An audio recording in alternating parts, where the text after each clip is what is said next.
दोस्तों नमस्कार। आप सभी का बहुत बहुत स्वागत करता हूं एग्री मस्ती के इस यूट्यूब चैनल पर। और आप सभी को बता दूं कि ये वीडियो लेक्चर है आपका farming system, precision farming and sustainable agriculture का, ठीक है। जिसमें आपको कृषि प्रणाली या संरक्षित खेती और उसमें सस्टेनेबल एग्रीकल्चर पढ़ना है, यानी सतत कृषि इसको हिंदी में कहते हैं। तो इस टॉपिक के मैंने ऐसे प्रश्नों को इसमें शामिल किया है जो आप लोगों के लिए, यानी एग्रीकल्चर स्टूडेंट के लिए, चाहे वो सेमेस्टर एग्ज़ाम हो या फिर एग्रीकल्चर का कोई भी कम्पिटिटिव एग्ज़ाम हो, उन सभी के लिए सफिशिएंट है। तो आप लोग वीडियो को अंत तक अवश्य देखिएगा, ठीक है। और मैं आपको इन्फॉर्म करा दूं कि जो भी स्टूडेंट इसका PDF नोट्स चाहते हैं वो हमारे टेलीग्राम चैनल को ज्वाइन कर लें। टेलीग्राम चैनल का लिंक आपको इसी वीडियो के डिस्क्रिप्शन में मिल जाएगा। तो मैं आगे बढ़ता हूँ और प्रश्नों का सिलसिला शुरू करता हूँ और आप लोग अपने खुद से उत्तर देने का प्रयास कीजिएगा।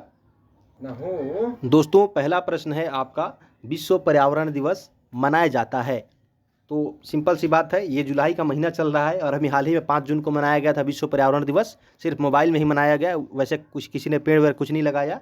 तो आपको ऐसे याद करना है, विश्व पर्यावरण दिवस जो है 5 जून को मनाया जाता है। कब? 5 जून को मनाया जाता है। नेक्स्ट है आपका, LEAISA का पूरा नाम है। दोस्तों ये प्रश्न सस्टेनेबल एग्रीकल्चर फार्मिंग सिस्टम के लिए काफ़ी इंपॉर्टेंट है। तो फार्मिंग सिस्टम, इस क्वेश्चन को कई बार पूछा जा चुका है। ये क्वेश्चन 5 स्टार क्वेश्चन है। और LEAISA का मतलब होता है low external input and sustainable agriculture. क्या होता है? Low external input and sustainable agriculture. इसका कहने का मतलब है कि जितने भी बाहर से हम लोग इनपुट्स को इंपोर्ट करते हैं अपने खेती के लिए, जैसे रासायनिक खाद हो गया या फिर और सारे टूल्स वगैरह हो गए, तो उसको कम करके ऐसे ऑर्गेनिक चीज़ का यूज़ करना है खेती में, जिससे क्या है, पर्यावरण को भी नुकसान न पहुंचे और प्रोडक्शन भी अपना लगातार मिलती रहे। नेक्स्ट है, क्षरण कितने प्रकार के होते हैं? यानी यहाँ पे आपसे पूछा जा रहा है टाइप्स ऑफ इरोजन। अगर मैं आपसे पूछूं क्षरण क्या होता है, तो आप जवाब दोगे मिट्टी एक जगह से हटकर दूसरे जगह जाना क्षरण कहलाता है, यानी मृदा क्षरण कहलाता है, ठीक है। क्षरण तो सभी चीज़ों में होता है, लेकिन मृदा क्षरण का बात करें तो मिट्टी की एक स्थान से हटकर दूसरे स्थान पर जाना मृदा क्षरण के नाम से जाना जाता है। और ये कितने प्रकार का होता है?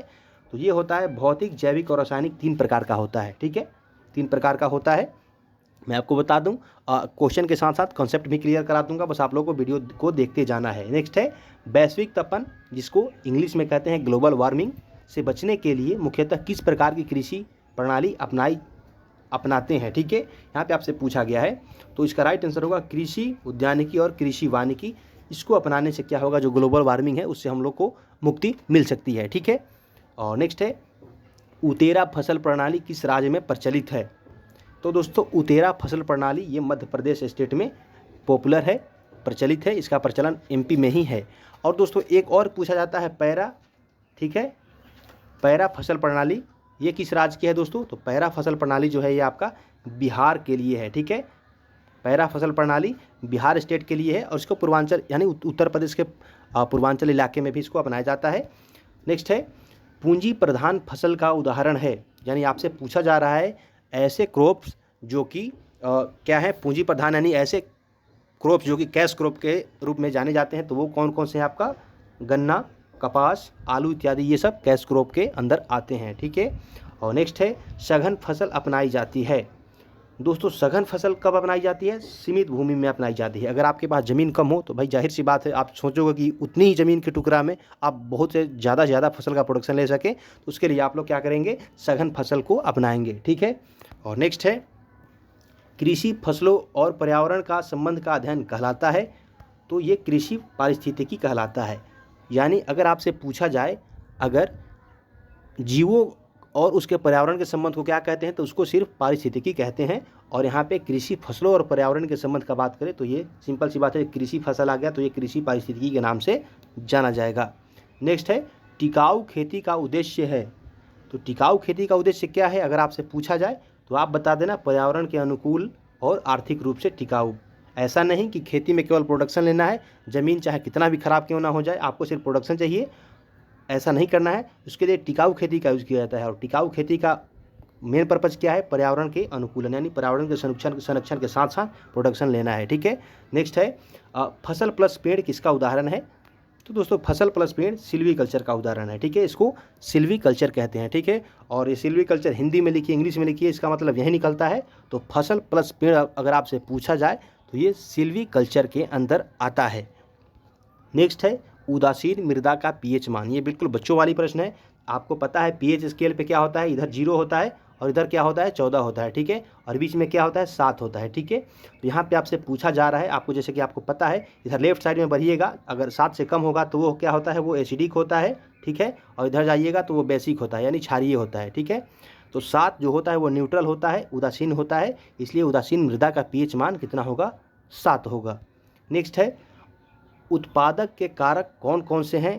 तो दोस्तों मेन जो है प्रोडक्शन फैक्टर कौन कौन से होता है, वो होता है आपका लैंड, लेबर और उसके बाद कैपिटल होता है। कौन कौन से होता है, लैंड, लेबर और कैपिटल होता है। और अगर आप अर्थशास्त्र में इसको पढ़ेंगे तो इसमें क्या होता है, एक और जुड़ जाता है जिसको एंटरप्रेन्योर कहा जाता है, ठीक है।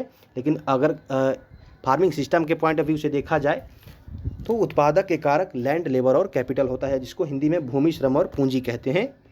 नेक्स्ट है फसल उत्पादन के साथ पशुपालन और डेयरी का काम करना कहलाता है। तो फसल उत्पादन के साथ डेयरी तथा पशुपालन का काम करना मिश्रित खेती कहलाता है, यानी मिक्स्ड फार्मिंग कहलाता है। अब दोस्तों क्या होता है, एक होता है मिक्स्ड फार्मिंग, एक होता है मिक्स्ड क्रॉपिंग। तो फार्मिंग का मतलब अगर आ जाए जैसे फसल के साथ साथ पशुपालन और डेयरी का काम करना, ये मिक्स्ड फार्मिंग के अंतर्गत आता है। लेकिन अगर मिक्स्ड क्रॉपिंग का बात करें तो जैसे मान करके चलिए कि ये हो गया आपका फील्ड, अगर इस खेत में आपने एक साथ 2 या 2 से अधिक फसलों को बिना किसी पंक्ति क्रम में आपने ऐसे 2 बीजों को मिलाया, जैसे गेहूं, सरसों और मान करके चलिए कि मटर या खेसारी किसी बीज को मिलाया और आपने खेत में छिड़क दिया, पता नहीं इसका क्रम क्या है, कहाँ गेहूं उगेगा, कहाँ खेसारी और कहाँ मटर उगेगा और कहाँ सरसों उगेगी, इसका कोई पता नहीं है। यानी 2 या 2 से अधिक फसलों को एक साथ किसी निश्चित जमीन के टुकड़े पर उगाना क्या कहलाता है, मिश्रित खेती कहलाता है, जिसको मिक्स्ड क्रॉपिंग कहा जाता है।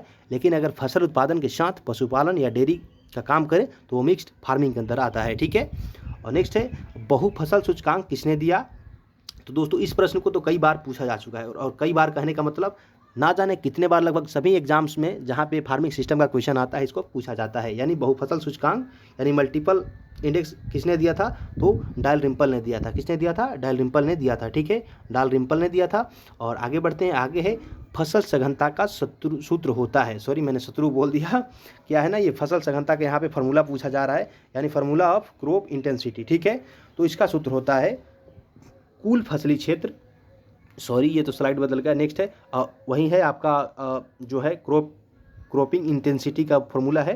तो क्रॉपिंग इंटेंसिटी का फार्मूला क्या होता है, कुल फसली क्षेत्र, ठीक है, कुल फसली क्षेत्र माने टोटल हो गया आपका, ठीक है, टोटल, और उसके नीचे क्या है, शुद्ध फसली क्षेत्र गुने 100, यानी आपने कितना, जैसे मान करके चलिए आपके पास 1 हेक्टेयर ज़मीन है, ठीक है, और इसमें आपने क्या किया, इतना आधे खेत को परती छोड़ दिया, उसमें कुछ नहीं लगाया, और आधे खेत को बोया, तो ऊपर लिखा जाएगा इसमें टोटल, यानी कुल फसली क्षेत्र का मतलब 1 हेक्टेयर, ठीक है। इसको थोड़ा हटा देता हूँ, यहाँ पे थोड़ा ज़्यादा वो हो गया। जैसे मान करके चलिए कि यहाँ पे आपने 1 हेक्टेयर लिख दिया, ठीक है, आपके पास 1 हेक्टेयर खेत है और बोया कितना है, आधा हेक्टेयर, ठीक है, 0.5। तो इसको इस तरह से लिखा जाएगा, कहने का मतलब कुल फसली क्षेत्र 1 हेक्टेयर और आपने बोया है आधा हेक्टेयर, तो इसको ऐसे लिखा जाएगा, यानी कुल फसली क्षेत्र बटा शुद्ध फसली क्षेत्र जितना में आपने बोया है और उसे गुना में 100 कर देना है। तो ये क्या होगा, ये आपका ये क्रॉपिंग इंटेंसिटी निकल जाएगा, ठीक है। और नेक्स्ट है शुष्क कृषि की प्रमुख समस्या है। तो मेन समस्या क्या है भाई, मृदा नमी को संरक्षित करना, यही तो समस्या है, तभी तो शुष्क कृषि कहा जा रहा है। नेक्स्ट है भारत में प्रचलित कृषि प्रणालियों को कितने भागों में बांटा गया है। तो दोस्तों जो भारत में प्रचलित कृषि प्रणालियाँ हैं उसको 3 भागों में बांटा गया है। कितने भागों में, 3 भागों में बांटा गया है। और फार्मिंग सिस्टम को प्रभावित करने वाले कारक आपसे पूछ दिया जाए तो आपको जवाब देना है, भूमि भी प्रभावित करेगा, जलवायु भी प्रभावित करेगा, जल भी प्रभावित करेगा, ठीक है। और फैक्टर्स होते हैं जो कि प्रभावित करते हैं फार्मिंग सिस्टम को, लेकिन जो ये सब भूमि हो गया, जलवायु हो गया, जल हो गया, ये सब डायरेक्ट प्रभावित करते हैं और यही सब प्रश्न पूछे भी जाते हैं। नेक्स्ट है क्रॉप लॉगिंग का प्रयोग किस फसल में करते हैं। तो क्रॉप लॉगिंग का प्रयोग गन्ना में करते हैं। अगर मैं बोलूं क्रॉप लॉगिंग तो आप भाई कंफ्यूज हो जाओगे कि क्रॉप लॉगिंग होता क्या है। मैं यहाँ आपको बताता हूँ 2 टर्म, ठीक है, 2 टर्म बताता हूँ। एक होता है LOGING लॉगिंग, ठीक है, और एक होता है LODGING। ये दोनों का मतलब होता है, एक का मतलब लॉगिंग होता है, इसका मतलब लॉजिंग होता है। यानी तो क्रॉप लॉगिंग पूछा जाए GIGNG वाला, तो इसका उपयोग करते हैं गन्ना में। और ये क्या है दोस्तों, ये गन्ना के फसल में नाइट्रोजन की कमी को पता लगाने का एक ऐसे मान करके चलिए कि तरीका है जिसको क्रॉप लॉगिंग कहा जाता है। और इसका दोस्तों यूज सबसे पहले गन्ना में किया गया था और हवाई नामक एक देश है वहाँ पे इसका यूज किया गया था, ठीक है। और बात करें क्रॉप लॉजिंग का, तो आपने देखा होगा जैसे फसल होते हैं तेज़ हवा चलने के कारण फसल गिर जाते हैं, उसको बोलते हैं क्रॉप लॉजिंग, ठीक है, यानी LODGING, ठीक है। जब फसलें हवा में गिर जाती है उसको लॉजिंग कहते हैं। और ये केवल लॉगिंग आए तो उसका मतलब होता है ये वो एक तरीका है गन्ना में नाइट्रोजन की कमी को पता लगाने के लिए, ठीक है। नेक्स्ट है आधुनिक कृषि में पारिस्थितिकी कैसी होती है, तो आधुनिक कृषि में पारिस्थितिकी भंगुर होती है। नेक्स्ट है पूंजीवादी खेती का उद्देश्य क्या होता है, तो अधिक लाभ कमाना होता है। नेक्स्ट है LER का पूरा नाम क्या है, तो दोस्तों LER का पूरा नाम होता है लैंड इक्विवेलेंट रेशियो होता है, जिसको भूमि समतुल्य अनुपात भी हिंदी में कहा जाता है। नेक्स्ट है LER का प्रयोग किसके लिए करते हैं, तो दोस्तों LER का प्रयोग हम लोग फसल सघनता को मेजर करने के लिए करते हैं, ठीक है। और नेक्स्ट है वृक्षों का अध्ययन कहलाता है, तो दोस्तों वृक्षों का अध्ययन क्या कहलाता है, अगर आपसे पूछूं तो ये इसका होता है दोस्तों वृक्षों का अध्ययन अर्बोरिकल्चर, ठीक है, अर्बोरिकल्चर इसका राइट आंसर हो जाएगा। और दोस्तों नेक्स्ट क्वेश्चन देखते हैं, एजोटोबैक्टर कल्चर में प्रति ग्राम सूखे वाहक में जीवाणुओं की संख्या न्यूनतम होनी चाहिए, तो 10⁻6 होनी चाहिए, यानी 10⁻6 होनी चाहिए। नेक्स्ट है डंक विहीन मधुमक्खी का पालन कहलाता है, तो दोस्तों डंक विहीन मधुमक्खी को सबसे पहले कहते क्या हैं, तो उसको मेलिफोना इंडिका के नाम से जाना जाता है, उसका साइंटिफिक नेम होता है मेलिफोना इंडिका। तो उसी से आप अंदाज़ा लगा सकते हैं कि डंक विहीन मधुमक्खियों के पालन करना मेलिपोनी कल्चर कहलाता है, ठीक है, मेलिपोनी कल्चर के नाम से जाना जाता है। वैसे मधुमक्खियाँ 4 प्रकार की होती है, फिलहाल इसका चर्चा हम लोग वो बेनिफिशियल इंसेक्ट में कर लेंगे। नेक्स्ट है भारतीय मृदाओं में किस सूक्ष्म पोषक तत्वों की सर्वाधिक कमी पाई जाती है, तो यहाँ पे पूछा जा रहा है माइक्रो न्यूट्रिएंट्स। दोस्तों अगर आपको बताऊं न्यूट्रिएंट्स के बारे में, तो न्यूट्रिएंट 2 प्रकार के होते हैं, ठीक है, एक होता है एक होता है मैक्रो, क्योंकि पहले बड़ा है तो पहले बड़ा वाला को लिखना है, मैक्रो होता है, और दूसरा होता है दोस्तों माइक्रो, ठीक है। अब दोस्तों बात करें माइक्रो और मैक्रो का, अगर आपसे पूछा जाए टोटल आवश्यक पोषक तत्व कितने होते हैं, तो वो होते हैं 17, ठीक है। और 17 में से क्या है दोस्तों, जैसे माइक्रोन्यूट्रिएंट ऐसे पोषक तत्व जिनकी मात्रा फसलों को कितना चाहिए, 1000 ppm चाहिए होता है, उसको मैक्रो कहते हैं। और जिसकी मात्रा मैंने यहाँ पे बता दिया आपको गलत, जैसे ऐसे पोषक तत्व जिसकी मात्रा फसलों के लिए 1 ppm से कम चाहिए होता है उसको माइक्रो कहते हैं, और जिसकी आवश्यकता ज़्यादा होती है उसको मैक्रो कहते हैं, ठीक है। तो यहाँ पे बात करें भारतीय मृदाओं में किसकी कमी है, तो भारतीय मृदाओं में दोस्तों बोरोन नामक जो होता है माइक्रोन्यूट्रिएंट उसकी कमी पाई जाती है, ठीक है। और नेक्स्ट है अम्लीय वर्षा किसकी सांद्रता वातावरण में बढ़ने से होती है, तो दोस्तों अगर वातावरण में SO2 और NO बढ़ जाए तो उसके कारण अम्ल वर्षा होती है, ठीक है। नेक्स्ट है वन्य जीव संरक्षण अधिनियम कब लागू हुआ, तो दोस्तों वन्य जीव संरक्षण अधिनियम 1972 यानी 1972 ईस्वी में लागू हुआ था। और नेक्स्ट है इकोलॉजी शब्द किसने दिया, तो दोस्तों ecology, the term ecology is given by या वाज गिवन बाय कहें तो इकोलॉजी जो टर्म है यानी जो शब्द है इकोलॉजी, इसको हेकल नामक वैज्ञानिक के द्वारा दिया गया था, जिसका पूरा नाम है अर्नेस्ट हेकल। ये वैज्ञानिक है जिन्होंने टर्म इकोलॉजी को दिया था। नेक्स्ट है यहाँ पे अपना जो स्लाइड है, इस स्लाइड में मैंने आपको 30 क्वेश्चन कराया लगभग, ठीक है।